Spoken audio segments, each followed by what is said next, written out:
And welcome to my cooking show, everyone. Today we are going to talk about meat. I know this is exciting to you. I know you think that I only eat McDonald's. This is actually false. I do, in fact, cook a lot of meat at home, and I'm going to share with you today a new idea of something that you probably have not made before that we really like to have over noodles, ramen noodles or udon noodles or lo mein. It is country-style pork ribs, and I don't know if I can get this to show without it getting all blurry, but anyway, right there it says country-style ribs. This is 1.98 pounds. It was $2.78 a pound, so we got 2 pounds of meat for $5.50. This is cut from like the meaty part of the pig, not the boniest rib part. See, my animal anatomy is great, so I'm going to open this up with one hand. I like this right here. Best meat in town. Not even going to go there. But anyway, you're going to see in a second if I can manage to open this with one hand, how big these ribs actually are. So there is a bone in this first one. Sometimes, like I said, the way they cut them, they don't actually even have the bone in them. But this is what we're looking at. It's pretty big. This is a little tiny piece of bone with meat all around it. So this package has 4 of them in it. Like this one doesn't have a bone that I can tell. So I got 4. I'm going to stick them in this big pan. This is super easy. I gotta go and wash my hand now. So I'm going to pause the video for a second, and then I'm going to come and show you how I season them. Okay, we're back. We've got our ribs right here. All I have is a little bit of olive oil, salt and pepper, and then I usually pick some sort of sauce, a barbecue sauce or a teriyaki sauce or some sort of other Asian sauce. Today we have this Yam Good Sauce. It says, best kept secret in the South. I've never actually tried this on here. This is something that we bought yesterday.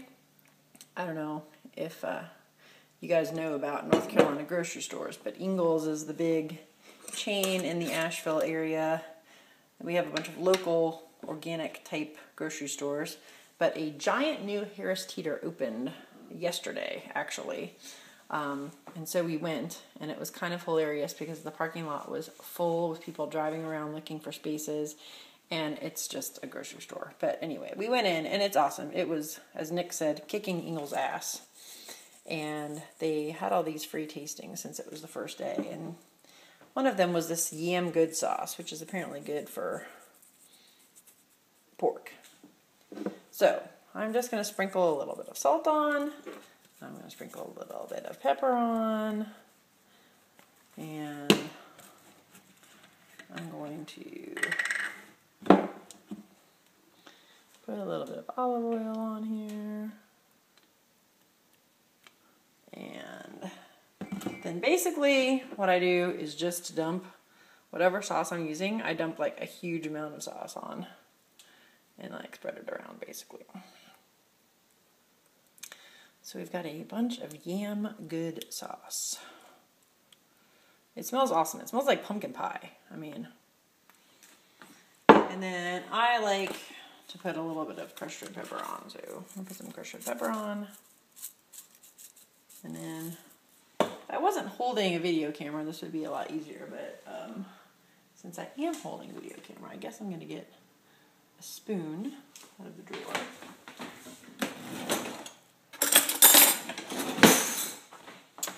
And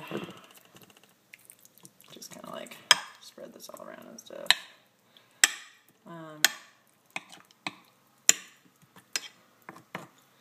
At some point I will flip these over in the oven. But that is pretty much it.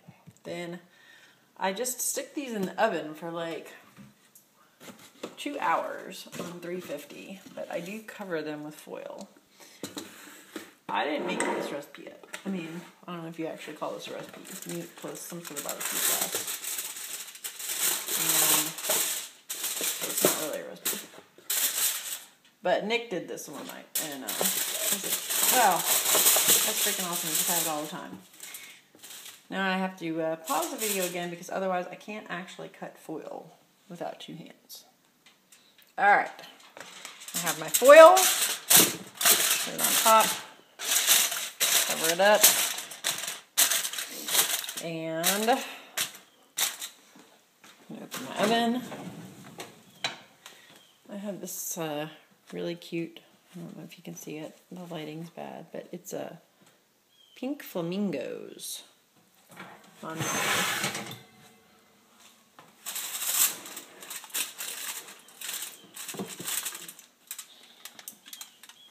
There we go.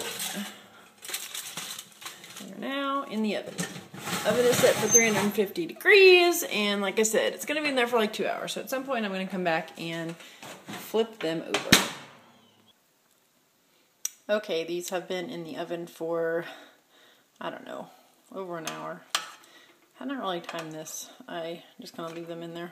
I'm going to flip them over. They smell awesome. I'm going to say this sauce, the yam sauce, it smells like pumpkin pie. We work outside in the front yard in the garage, and you can smell it all the way outside. It's pretty awesome. So I just flip those over, and then I'm going to stick it back in the oven for at least another hour. Alright, this is our meat. Now that it's done, I've got it on the cutting board, and I'm basically just going to chop it up.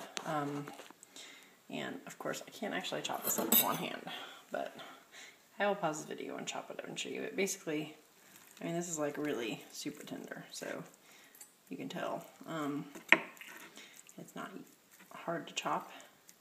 Super tender and juicy, and I'm going to chop it all up, and then probably later what we'll do is put it on ramen noodles. And I'm not joking around. We don't mess around. We stock up on ramen noodles in this house. And there you go. It's all chopped up. Like I said, this was just under 2 pounds of meat when we started, and it was like $5.50. So basically a big pile of meat on the cutting board. Throw that over some noodles or some rice. We always put a little bit of rice vinegar on, and some sesame oil, and maybe a little more red pepper flakes, some garlic powder, that sort of stuff with our ramen noodles, and it's awesome.